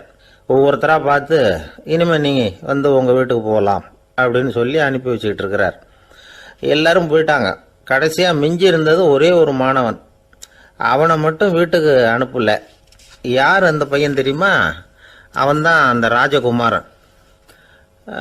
ராஜகுமாரனுடைய தந்தைக்கு, அதுதான் அந்த ராஜாவுக்கு, அங்கே வயசு ஏறிக்கிட்டே போகுது. என்ன இது, படிக்க போன பையன் இன்னும் திரும்பி வரலையே அப்படின்னு நினச்சார். வந்துட்டா சீக்கிரமாக அவனுக்கு பட்டம் கட்டிவிட்டு நாம் விலகிக்கலாமே அப்படின்னு நினச்சாரு. கல்யாணம் வேற பண்ணி பார்க்கணும் பையனுக்கு. ஆனால் பையன் வர்ற வழியை காணும். ராஜா பார்த்தார், சரி நேர்லேயே போய் என்னன்னு தெரிஞ்சுட்டு வந்துடுவோம் அப்படின்னு காட்டுக்கு புறப்பட்டார். அங்கே போய் முனிவரை பார்த்தார். முனிவர் இவரை அன்பாக வரவேற்று உட்கார வச்சார். அதுக்கப்புறம் ராஜா மெதுவா, எல்லாரையும் வீட்டுக்கு அனுப்பி வச்சுட்டிங்களாமே, ஏன் பிள்ளைய மட்டும் அப்படின்னு சொல்லி மெதுவாக இழுத்தார். முனிவர் இதுக்கு உடனே பதில் சொல்லலை. ராஜாவை கூப்பிட்டுட்டு போய் விருந்தினர் குடிசையில் தங்க வச்சார். அதுக்கப்புறம் சொன்னார், உங்கள் மகன் எல்லா பாடங்கள்லேயும் முதல் இடம் வாங்கியிருக்கான். இப்படி முதலாவதாக வர்ற மாணவனுக்கு நாங்கள் இன்னொரு தேர்வு வைக்கிறது வழக்கம். அதுலேயும் அவன் முதலாவதாக வந்துட்டான்னா அவன் ஒரு பெரிய வித்வான் அப்படிங்கிற கௌரவத்தை அடைஞ்சிருவான் அப்படின்னார். அதாவது முனிவர் அப்படி சொல்கிறார். அப்படி சொல்லிவிட்டு போயிட்டார் அவர். ராஜா அங்கேயே தங்கிட்டார். ராத்திரி படுத்து தூங்கினார்.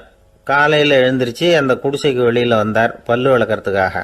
அந்த சமயத்தில் தூரத்தில் ஒருத்தன் ஒரு கையில் கோடாலியை வச்சுக்கிட்டு தலையில் ஒரு பெரிய விறகு கட்டை சுமந்துக்கிட்டு வந்துக்கிட்டு இருக்கிறது மாதிரி தெரிஞ்சுது.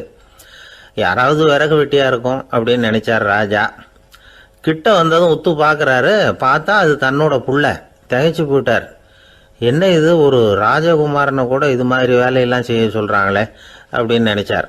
ராஜகுமாரன் விறகு கட்டை கொண்டுகிட்டு போய் கொல்லை பக்கம் வச்சான். அந்த சமயம் முனிவர் அங்கே வந்தார்.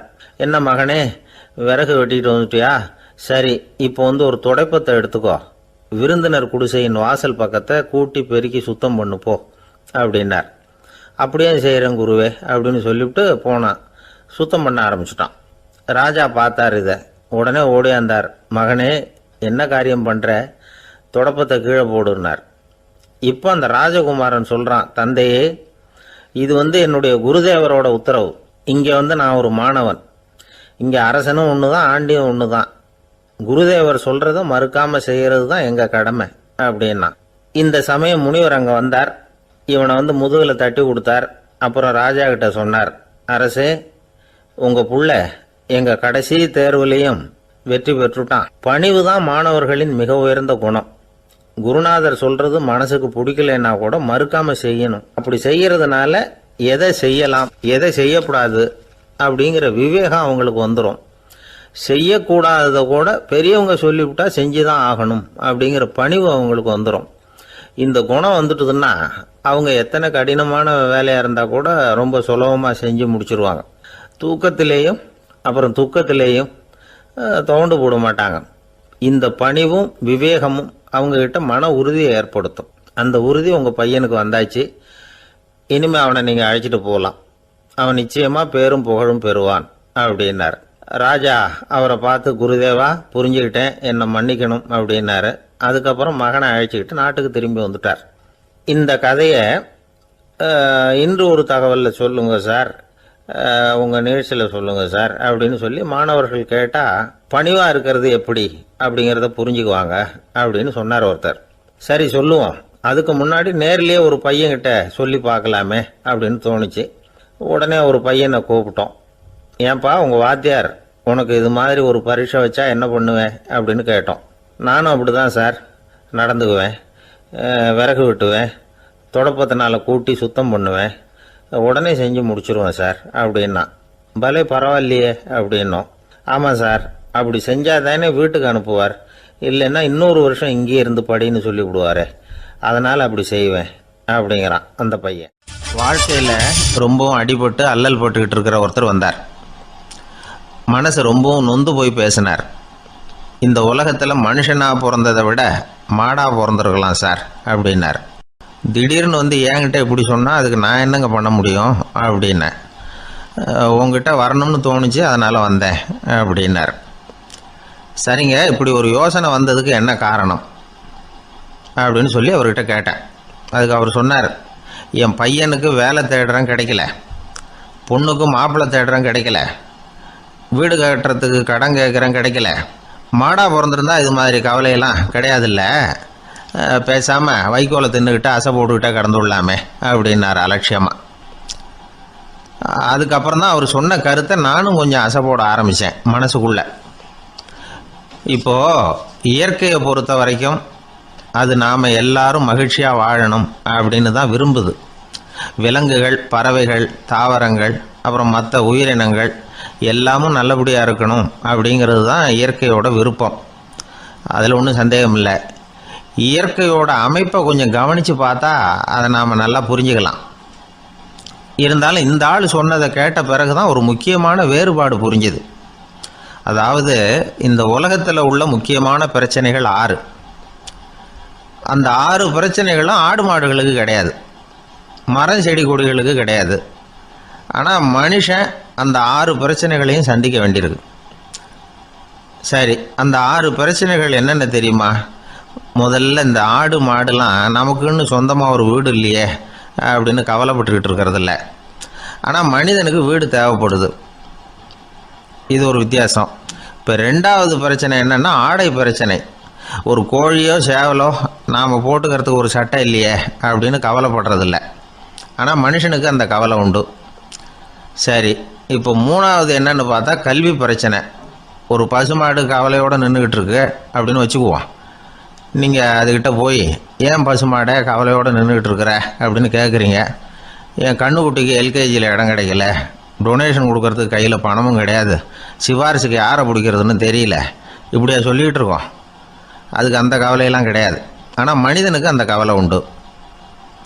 4வது என்னன்னு பார்த்தீங்கன்னா வேலைவாய்ப்பு பிரச்சனை. வேலை கிடைக்கலையே அப்படின்னு வேப்ப மரம் கவலைப்படுறதில்ல, ஆனால் மனுஷன் கவலைப்படுறான். 5வது என்னன்னு பார்த்தா கல்யாண பிரச்சனை. எருமை மாடு பசுமாடு எல்லாம் பொண்ணுக்கு மாப்பிள்ளை தேடிட்டாலே இது பேப்பரில் மணமகன் தேவை அப்படின்னு விளம்பரமாக கொடுக்குது, அதெல்லாம் கிடையாது. 6வது என்னன்னு பார்த்தீங்கன்னா பணம் சம்பந்தமான பிரச்சனை. ஆடு மாடுலாம் பணத்தை சேமிக்கணும்னோ ஏதாவது நிதி நிறுவனத்தில் முதலீடு பண்ணணும்னோ நினச்சிக்கிட்டு இருக்கிறதில்ல. பணத்தை எப்படி காப்பாற்றுறது அப்படிங்கிற கவலையும் அதுகளுக்கு கிடையாது. குதிரை குளம்போடு பிறக்குது, அதனால் அது காடு மேடெல்லாம் கவலை இல்லாமல் தெரியலாம். ஆடு உடம்புல ரோமத்தோடு பிறக்குது, அதனால் அது குளிரை பற்றி கவலைப்பட வேண்டிய அவசியம் இல்லை. ஆனால் மனுஷனை பார்த்திங்கன்னா அவன் தான் ஒன்றும் இல்லாமல் பிறக்கிறான். ஏன் இந்த பாகுபாடு அப்படின்னு கேட்டால் இதை பற்றி கொஞ்சம் சிந்திச்சு பார்க்கணும். அதாவது இந்த சந்தேகத்தை ஒரு பெரியவர்கிட்டையும் கேட்டேன். அவர் சொன்னார் இதுக்கு பதில். அவர் இதே கேள்வியை இயற்கை கிட்ட கேட்டாராம். இயற்கை பதில் சொல்லிச்சான். வேற யாருக்கும் கொடுக்காத ஒரு வலுவான கருவியை, ஒரு பவர்ஃபுல் வெப்பன் மனுஷனுக்கு கொடுத்துருக்கிறேன்னு, அந்த கருவியை உபயோகப்படுத்தி அந்த 6 பிரச்சனையை மட்டும் இல்லை 6 கோடி பிரச்சனைகள் இருந்தாலும் அதையெல்லாம் சமாளிக்கலாம். அது கருவி என்ன தெரியுமா? அதுதான் 6வது அறிவு. அதை உபயோகப்படுத்தினா காலுக்கு செருப்பு தயார் பண்ணிக்கலாம், குளிருக்கு போர்வை தயார் பண்ணிக்கலாம், என்ன வேணும்னாலும் செய்யலாம் அப்படின்னு இயற்கை பதில் சொல்லிச்சான். அதனால் நாம் செய்ய வேண்டியது என்னென்னா இயற்கையை முதல்ல சரியாக புரிஞ்சுக்கணும். இயற்கையின் படைப்பையே நாம் சரியாக புரிஞ்சுக்கிறது இல்லையா, அதுதான் வேதனை. இந்த கதையை கேளுங்க. இப்போ நகரத்திலேருந்து ஒரு ஆள் கிராமத்துக்கு வந்தான். அங்கே ஒரு சிறுவன் மாடு மேய்ச்சிக்கிட்டு இருந்தான். நகரத்து ஆள் சொன்னான், எவ்வளோ அழகான பசு, அது சரி இதுக்கெல்லாம் ஏன் கொம்பு இல்லைன்னா. இதுக்கு அந்த பையன் பதில் சொன்னான், பசுமாட்டுக்கு கொம்பு இல்லாததுக்கு பல காரணங்கள் உண்டு. கண்ணுக்குட்டியாக இருந்தால் கொம்பு இருக்காது, பசு வளர்ந்து பெருசானதுக்கு அப்புறம் தான் கொம்பு முளைக்கும், இது ஒரு காரணம். சில சமயம் வளர்கிற கொம்பை எடுத்து விடுறது உண்டு, அது ஒரு காரணம். ஆனால் இதுக்கு ஏன் கொம்பு இல்லைன்னு கேட்குறீங்க. அதுக்கு என்ன காரணம்னா இது பசு இல்லை குதிரை அப்படின்னு நானா. ஒரு ஊரில் ஒரு மன்னர் இருந்தார். அந்த ஊரில் அடிக்கடி சேவல் சண்டை நடக்கிறது வழக்கம். அரண்மனையில் ஒரு ஆள் இருந்தான். மன்னருக்காக அவன் ஒரு சேவல் வாங்கிட்டு வந்தான். சண்டை போடுறதுக்காக அந்த சேவலை தயார் பண்ணிகிட்டு இருந்தான். கொஞ்ச நாள் ஆச்சு. மன்னர் அந்த ஆளை கூப்பிட்டார். என்னப்பா சேவல் தயாராகிட்டுதா அப்படின்னு கேட்டார். இன்னும் அது தயாராகல மன்னா, இன்னும் வளரல, அதுக்கான தகுதி இன்னும் அதுக்கு வரல அப்படின்னா. எதனால் அப்படி சொல்கிறேன்னாரு. கோபம் ரொம்ப கடுமையாக இருக்குது அப்படின்னா. சரி அப்படின்னு விட்டுட்டார். மறுபடியும் கொஞ்ச நாள் ஆச்சு. இப்போ எப்படி நிலைமை, சேவல் தயாரா அப்படின்னார். இன்னும் இல்லை அரசே, மற்ற சேவல் எங்கேயாவது கூவுற சத்தம் கேட்டால் உடனே இது பரபரப்பாயிடுது, பக்கத்தில் ஒரு சேவலின் நிழலை கண்டா கூட இது பரபரப்பாயிடுது அப்படின்னா. சரி இன்னும் கொஞ்ச நாள் ஆகட்டும்னு விட்டுட்டார். கொஞ்ச நாள் ஆச்சு. இப்போ மறுபடியும் விசாரித்தார். இன்னும் நம்ம சேவலுக்கு அந்த தகுதி வரலமன்னா, போராட்ட உணர்வு அதுக்கு இன்னும் இருந்துக்கிட்டு தான் இருக்குது, உள்ளே மெதுவாக தான் எரிய ஆரம்பிச்சிருக்குது போராட்ட உணர்வு, அப்படி இருக்கக்கூடாது, அது பற்றி எரிய வேண்டாமா அப்படின்னா. இன்னும் கொஞ்ச நாள் ஆச்சு. இப்போ எப்படின்னு கேட்டார். இப்போ அவன் சொன்னான், மன்னா கிட்டத்தட்ட அது போருக்கு தயாராகிட்டுது அப்படின்னு நினைக்கிறேன்னா. எதனால் அப்படி சொல்கிற அப்படின்னு கேட்டார். மற்ற சேவலின் குரலை கேட்டால் அது அசைகிறதே இல்லை, ஒரு பொம்மை மாதிரி ஆயிடுது, அதுக்கு உள்ள ஒரு நுட்பமான விழிப்புணர்வு வந்துட்டுது, அதனால் அது அமைதியாக இருக்குது, மௌனமாக இருக்குது. இனிமே அதுக்கு இணையான சேவலே கிடையாது. வெற்றி பெற அது போராட வேண்டிய அவசியமே இல்லை. அதை பார்த்த உடனே எதிரி சேவல்கள் பயந்துட்டு ஓடி போடும் அப்படின்னு சொன்னானாம். அந்த சேவலை வளர்த்தவர் சி சிங் சு அப்படின்னு பேர். இந்த சுசுகி சொன்ன கதையும் அது. ஞானிகள் என்ன சொல்றாங்க தெரியுமா? அந்த சேவலின் ரகசியத்தை நீயும் கற்றுக்கொள், நீ அப்படி ஆயிடு, சண்டை போடாமலே வெற்றிகள் பெறுகிற நுட்பத்தை புரிந்துகொள். இதுதான் ஞானிகள் உபதேசம். ஒரு குரு கிட்ட ஒருத்தன் போயிருக்கிறான். எனக்கு சண்டை போட கற்றுக் கொடுங்கன்னா. அதுக்கு என்ன செய்யணும்னார். என்ன உங்கள் மாணவனாக சேர்த்துங்கண்ணா. சரி, இப்போ உன்னுடைய பலம் என்னன்னு கேட்டிருக்கார். இப்போ நான் தனி ஆளாக இருந்து ஒரு 100 பேரை சமாளிப்பேன் நானா. சரி, அப்படின்னா என்னுடைய மாணவனாக உன்னை சேர்த்துக்கிறேன்ருக்கார். சேர்த்துக்கிட்டார். 6 மாதம் பயிற்சி கொடுத்தார். அதுக்கப்புறம் இவனை கூப்பிட்டு கேட்டார், இப்போ உன்னுடைய திறமை எவ்வளவுன்னு. இப்போ நான் தனி ஆளாக இருந்து ஒரு 50 பேரை சமாளிப்பேன் நானா. இன்னும் உனக்கு பயிற்சி தேவைன்னாராம். தொடர்ந்து சில நுட்பங்களை எல்லாம் சொல்லி கொடுத்துருக்கிறார். 1 வருஷம் ஆச்சு. எல்லாத்தையும் கற்றுக் கொடுத்துட்டார். அப்புறம் கூப்பிட்டு கேட்டார், இப்போ உன்னுடைய திறமை எப்படிப்பா, எதிரிகள் எத்தனை பேரை உன்னால் சமாளிக்க முடியும்னாராம். அவன் சொன்னான், ஐயா, எதிரிகளின் பலம் என்னங்கிறத புரிஞ்சிக்காம அதை நான் சொல்ல முடியாதுன்னு நானும். இனிமேல் உனக்கு பயிற்சி தேவையில்லை, போயிட்டு வான்னு அனுப்பி வச்சுட்டாரான். ஒரு உண்மையை நாம் புரிஞ்சுக்கணும். அதாவது அடிக்கிறதுக்கு நமக்கு துணிச்சல் தேவையில்லை, அடிக்காமல் இருக்கிறதுக்கு தான் துணிச்சல் தேவை. அடித்தா திருப்பி அடிக்கிறவன் மன உறுதி உள்ளவன் இல்லை, அடித்தா திருப்பி அடிக்காமல் இருக்கிறான் பாருங்க, அவன் தான் மன உறுதி உள்ளவன். ஒருத்தன் தலை தெறிக்க வேகமாக ஓடிக்கிட்டு இருந்தான். எங்கடா ஓடுற அப்படின்னா, எதுக்கு வந்தவன், ஒரு சண்டையை நிறுத்தத்தான் இப்படி ஓடுறேன் அப்படின்ட்டுருக்கான். யாருக்கும் சண்டை, எனக்கும் இன்னொரு ஆளுக்கும் சண்டை அப்படின்னு நானா. நம்ம உடம்புல ரத்த அழுத்தம் இருக்குதே, அது நல்லதா கெடுதலா? உடனே அது கெடுதல்னு தான் சொல்லுவோம். ஆனா உண்மை அது இல்லை. இயற்கையா உள்ள ரத்த அழுத்தம் நம்ம உடம்புக்கு தேவையான ஒண்ணு. அந்த அழுத்தம் அதிகமா போனாதான் கெடுதல். அததான் நாம பிபின்னு சொல்றோம். ஆனா அது உண்மையிலேயே உயர் ரத்த அழுத்தம், ஹைப்பர் டென்ஷன். இதயம்ங்கிறது ஓயாம வேலை செஞ்சுக்கிட்டு இருக்கிற ஒரு பம்பு. இதயம் சுருங்கி ரத்தத்தை பம்பு செய்யறப்போ ரத்த அழுத்தம் கூடுதலா இருக்கும். இதுக்கு பேரு சிஸ்டாலிக் பிளட் பிரஷர் அப்படின்னு பேர். இதயம் விரிந்த நிலைக்கு திரும்புறப்போ ரத்த அழுத்தமும் குறையுது. இதுக்கு பேரு டயஸ்டாலிக் பிளட் பிரஷர் அப்படின்னு பேர். இப்படி இது மாறி மாறி இருக்கும். இந்த பிபி 140 90 இப்படின்லாம் சொல்றாங்கல்ல, இதுதான். சீரா இருக்க வேண்டிய ரத்த அழுத்தம் ஒரு அளவுக்கு மேல அதிகரிச்சுட்டா ஆபத்து ஆரம்பம்னு அர்த்தம். சரி, இந்த உயர் ரத்த அழுத்தம் உண்டாகிறதுக்கு என்ன காரணம்? இதனாலதான் இது வருதுன்னு ஒரு காரணத்தை குறிப்பிட்டு சொல்ல முடியாது. ஆனா வம்சாவளி காரணம், ரொம்ப டென்ஷனான சூழ்நிலையில வேலை செய்யறது, உடம்பு குண்டா இருக்கிறது, இதெல்லாம் இந்த ஹை பிபிக்கு துணை செய்யுது. அப்படிதான் எடுத்துக்க வேண்டியிருக்குது. இது கிருமியினால ஏற்படுற வியாதி இல்லை, உடம்புல ஏற்படுற ஒரு பழுது, அவ்வளவுதான். 40 வயசுக்கு மேலதான் பொதுவா இது பாதிக்கும். அதெல்லாம் சரி, ஒருத்தருக்கு உயர் ரத்த அழுத்தம் இருக்குது, அதை கட்டுப்படுத்துறதுக்கு வழி ஏதாவது உண்டா அப்படின்னா உண்டு. மருந்து கொடுத்தும் சரி பண்ணலாம். மருந்து இல்லாத சிகிச்சை முறைகளும் இருக்குது. இப்ப மருந்து சாப்பிடுறதுன்னா டாக்டர் கிட்ட போயிடலாம். அதுக்கு இப்ப சுமாரா 30 விதமான மருந்துகள் இருக்குதான். மருந்தோட உடல் கட்டுப்பாடும் மனக்கட்டுப்பாடும் சேர்ந்ததுன்னா ரொம்ப விசேஷம். அது இருக்கட்டும், மருந்து இல்லாம நாம செய்ய வேண்டியது என்ன, அதை தெரிஞ்சுக்குவோம். முதல்ல சீரான உடற்பயிற்சி, வாக்கிங் ரொம்ப நல்லது. மனசை அமைதிப்படுத்துறதுக்கு யோகாசனம், ஆழ்நிலை தியானம், இது மாதிரியான பயிற்சிகள் நல்லது. ஒரு காலத்துல யோகாசனம் பண்ணுங்க, தியானம் பண்ணுங்கன்னு சொன்னா ஒரு மாதிரியா பார்த்தாங்க. இப்ப மருத்துவ நிபுணர்களே அதெல்லாம் ரொம்ப அவசியம்தான் அப்படின்னு சொல்றாங்க. இன்னொரு அதிசய சிகிச்சை முறை இப்போ வழக்கத்துக்கு வந்திருக்குது. பயோ ஃபீட்பேக் அப்படின்னு பேர். மூளையின் அழுத்த அலைகளை பதிவு பண்ணி அதை மறுபடியும் உடம்புக்குள்ள செலுத்தி இந்த ரத்த அழுத்தத்தை சீராக்கி போடுறாங்க. சில பேருக்கு இந்த ஹை பிபி பார்டர் லைன்ல இருக்கும். அவங்களுக்கெல்லாம் மருந்துகள் அவசியம் இல்லை. வாழ்க்கை முறையில சில மாற்றங்களை பண்ணிக்கிட்டாவே போதும். பிஹேவியரல் மாடிஃபிகேஷன்ஸ் சொல்றாங்க. அது எப்படின்னா, பரபரப்பான வாழ்க்கை முறையை தவிர்க்கணும். புகைப்பிடிக்கிற பழக்கம், மது அருந்தும் பழக்கம், இதெல்லாம் இருந்தா விட்டுடணும். சாப்பாட்டுல உப்பை குறைக்கணும். கொழுப்பு சத்து ஆகாரங்களை குறைச்சிக்கணும். முடிஞ்சா விட்டுடலாம். குடும்பத்துல ஏற்கனவே யாருக்காவது ஹை பிபி இருந்தா சந்ததிகள் ஜாக்கிரதையா இருக்கணும். நடுத்தர வயசு அடைஞ்சவங்க அப்பப்ப அந்த பிபி செக் பண்ணிக்கிறது நல்லது. டாக்டர் சொல்றத நம்மள பல பேர் சரியாவே கேட்கறது இல்லை. அதனாலதான் இடைஞ்சல். ஒரு ஆளு பிபின்னு சொல்லி டாக்டர் கிட்ட போனான். உடம்பு குண்டா இருக்கு, அதை குறைக்கணும், முதல்ல தினமும் உடற்பயிற்சி பண்ணு அப்படின்னாரு.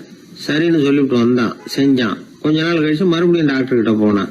என்னப்பா எக்ஸசைஸ் பண்ணியா அப்படின்னு கேட்டார். தினமும் பண்ணினேன் டாக்டர்னா. என்ன பண்ணேன்னு கேட்டார்.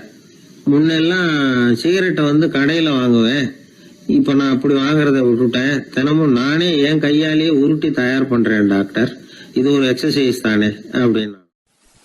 ஒரு ஏரி ஓரமாக 2 பசங்க நடந்து போய்கிட்டு இருக்கிறாங்க. அதில் ஒருத்தன் பணக்கார வீட்டு பையன், இன்னொருத்தன் ஏழை. இவங்க 2 பேரும் போய்கிட்டு இருக்கிறாங்க.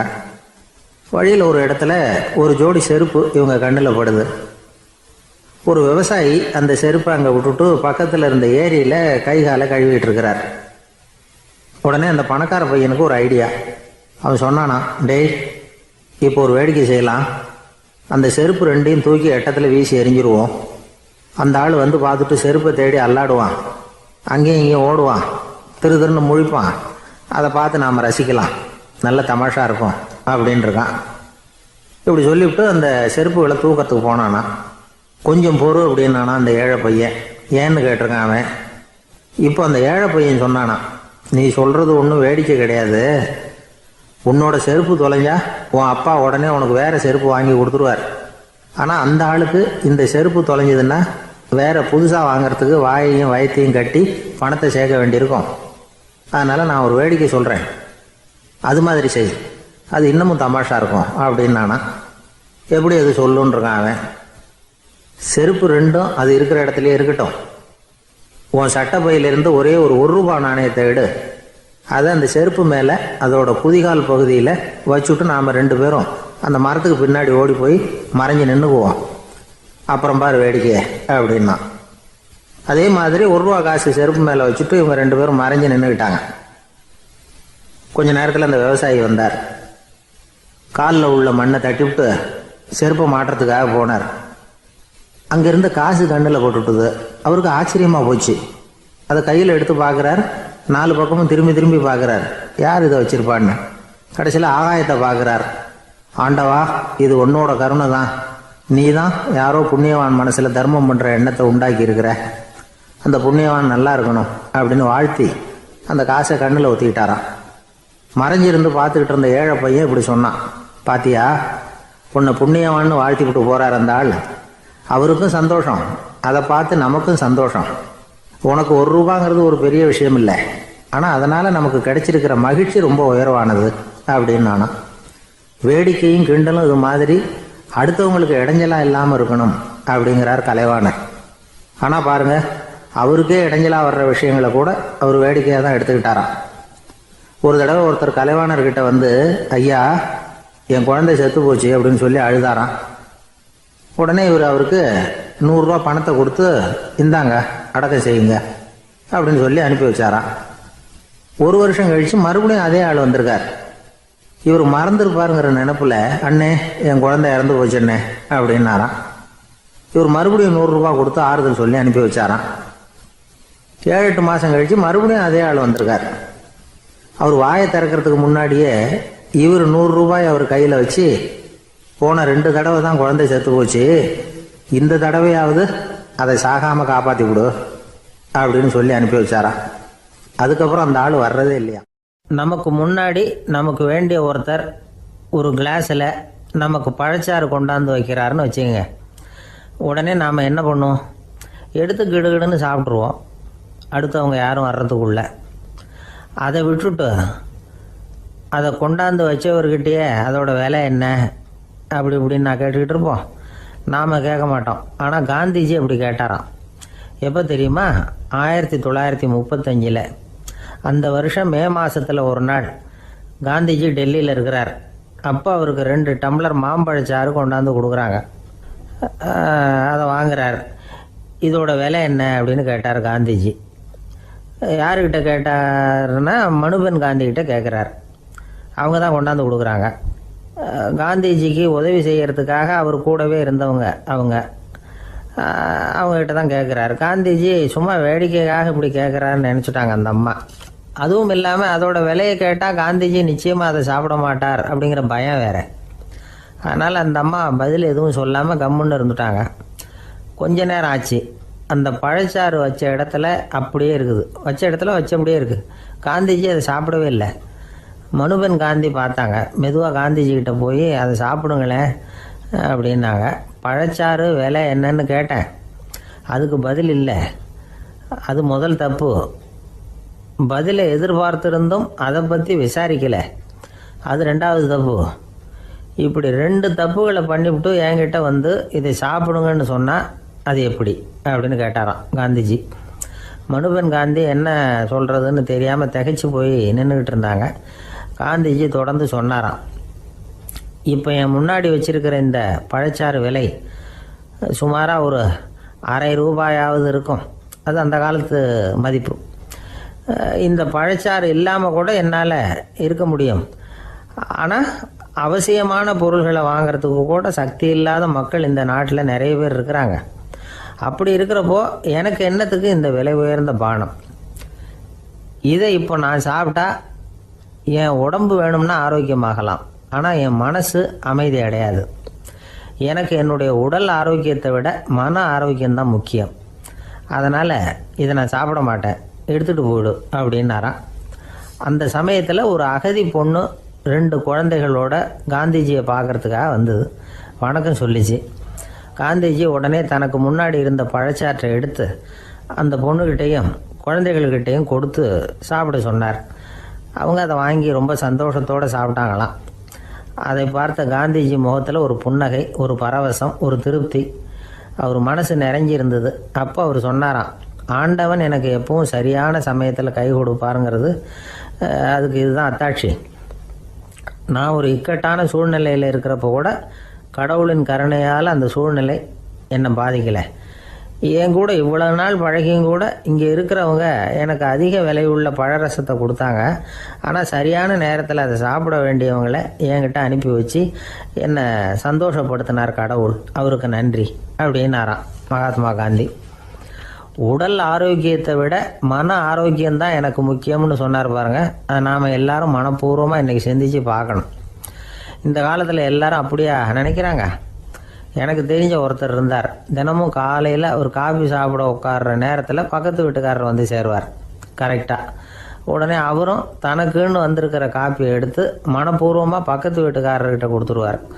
அதுக்கப்புறம் அவருக்காக வேறு காப்பி போட்டு கொண்டாந்து கொடுத்தாலும் வேண்டான்னு சொல்லிடுவார். ஆண்டவனாக பார்த்து சரியான நேரத்தில் அவரை எங்கள் வீட்டுக்கு தினமும் அனுப்பி வைக்கிறார் அப்படிம்பார். ஏன் அப்படி சொல்கிறீங்க அப்படின்னு கேட்டோம் ஒரு நாள். அதுக்கு அவர் சொல்கிறார், எனக்கு என்னோட உடல் ஆரோக்கியம்தான் முக்கியம். இதை கடவுள் புரிஞ்சுக்கிட்டு எங்கள் வீட்டு காப்பியை சாப்பிட்றதுக்கு தினமும் அடுத்த வீட்டுக்காரனை அனுப்பி வைக்கிறார் அப்படின்னார் அவர். ஒரு கடற்கரை ஓரம், அங்கே ஒரு சின்ன கிராமம். அந்த கிராமத்தில் ஒரு சின்ன பள்ளிக்கூடம். கடற்கரை ஓரத்தில் உள்ள ஒரு விடுதியில் ஓய்வுக்காக ஒருத்தர் வந்து தங்கியிருக்கிறார். பள்ளிக்கூடத்தில் ஏதோ விழா நடக்கிறது மாதிரி தெரிஞ்சுது. உடனே அவர் அந்த பக்கமாக வந்தார். இங்கே என்ன நடக்குதுன்னு விசாரித்தார். பள்ளி ஆண்டு விழா நடக்குதுன்னாங்க. உடனே போனார். கண்காட்சி ஒன்று வச்சுருந்தாங்க. உள்ளே போய் பார்த்தார். பள்ளிக்கூடத்தில் படிக்கிற மாணவர்களே சொந்தமாக தயார் பண்ண பொருள்களை காட்சிக்கு வச்சுருக்கிறாங்க. அந்த ஊர் மக்கள்லாம் அதை கூட்டம் கூட்டமாக போய் பார்த்துக்கிட்டு இருக்கிறாங்க. இவரும் ஆர்வமாக அதையெல்லாம் பார்த்துக்கிட்டே போகிறார். ஒரு இடத்துல ஒரு சின்ன ரயில் செஞ்சு வச்சுருந்தாங்க, மாணவர்களே தயார் பண்ணது. மின்சாரத்தால் அது ஓடுறது மாதிரி பண்ணி வச்சுருந்தாங்க. அதில் ஒரு சின்ன பொத்தான் இருக்கும். அது அமுக்குனா ரயில் ஓடும், சுற்றி சுற்றி வரும். மாணவர்கள் எதிரில் நின்று அதுக்கு விளக்கம் கொடுத்துக்கிட்டு இருக்கிறாங்க. இவர் அதை கவனித்தார். ரயில் ஓடுறத பார்த்தார். அங்கே நின்றுக்கிட்டு இருந்த மாணவர்கள்கிட்ட விளையாட்டாக கேட்டார், ஏன்பா இந்த ரயில் எதனால் ஓடுது அப்படின்னு கேட்டார் இவர். சக்தியினால் ஓடுது அப்படின்னாங்க மாணவர்கள். அது என்ன சக்தின்னு கேட்டார். அதுக்கு பேர் மின்சாரம் அப்படின்னாங்க. சரி, நீங்கள் மின்சாரத்தை பார்த்துருக்குறீங்களா அப்படின்னார். நாங்கள் பார்த்தது இல்லைங்க, ஆனால் இதை செய்யறதுக்கு எங்களுக்கு உதவி பண்ண ஆசிரியர் ஒரு பட்டதாரி, ஒரு கால் அவர் பார்த்துருக்கலாம் அப்படின்னாங்க. அவர் எங்கே இருக்காருன்னு கேட்டார். இதோ அழைச்சிட்டு வர்றோம்னு ஓடினாங்க. அவர் அழைச்சிட்டு வந்தாங்க. அவர்கிட்ட ஒரு பெரியவர் கேட்டார், மின்சாரத்தை நீங்கள் பார்த்துருக்குறீங்களா அப்படின்னு. மின்சாரத்தை பார்க்குறதாவது நான் பார்த்ததே இல்லை. நான் பார்த்தது அது செயல்படுற விதத்தை தான். அது விளக்கை வந்து எரிய வைக்குது, ரயிலை ஓட வைக்குது, இது மாதிரி எத்தனையோ எந்திரங்களை வந்து செயல்பட வைக்குது. ஆனால் உண்மையிலேயே அது என்னன்னு எனக்கு தெரியாது. ஒருவேளை இந்த பள்ளிக்கூடத்து தலைமை ஆசிரியருக்கு தெரிஞ்சிருக்கலாம், ஏன்னா அவர் ஒரு மேல்நிலை பட்டதாரி அப்படின்னாராம் அவர். சரின்னு போய் தலைமை ஆசிரியரை கூப்பிட்டுக்கிட்டு வந்தாங்க. அவர்கிட்டையும் இதே கேள்வி கேட்டாராம் அவர். மன்னிக்கணும், இந்த கேள்வி இதுவரைக்கும் யாரும் என்கிட்ட கேட்டதில்ல. சக்தியை யாரும் பார்க்க முடியாது, ஆனால் அது செயல்படும் விதத்தை தான் பார்க்க முடியும் அப்படின்னாராம் அவர். இப்போ இதுவரைக்கும் கேட்டுக்கிட்டு இருந்த பெரியவர் சிரிச்சார். சிரிச்சுட்டு சொன்னாராம், சரி, அதுக்காக ஒன்றும் கவலைப்படாதீங்க, என்னுடைய பெயர் தாமஸ் ஆல்வா எடிசன் அப்படின்னாராம். இதை கேட்டதும் அங்கே இருந்தவங்களுக்கெல்லாம் அதிர்ச்சி, ஆச்சரியம். என்னது, நீங்கள் தானே எடிசன்? நீங்கள் எவ்வளவு மின்சார கருவிகளை உண்டாக்கி இருக்கிறீங்க, நீங்களா இந்த கேள்வியை கேட்டது அப்படின்னாங்களாம். ஆமாம், நான் தான் கேட்குறேன், ஏன்னா நானே மின்சாரத்தை பார்த்தது கிடையாது அப்படின்னாராம் அவர். அன்புங்கிறது இப்படிப்பட்டது தாங்கிறார் ஓஷோ. அன்புங்கிறது நம்ம உடற்கூறு அமைப்பில் இல்லை, அது நம்ம உடம்புல உள்ள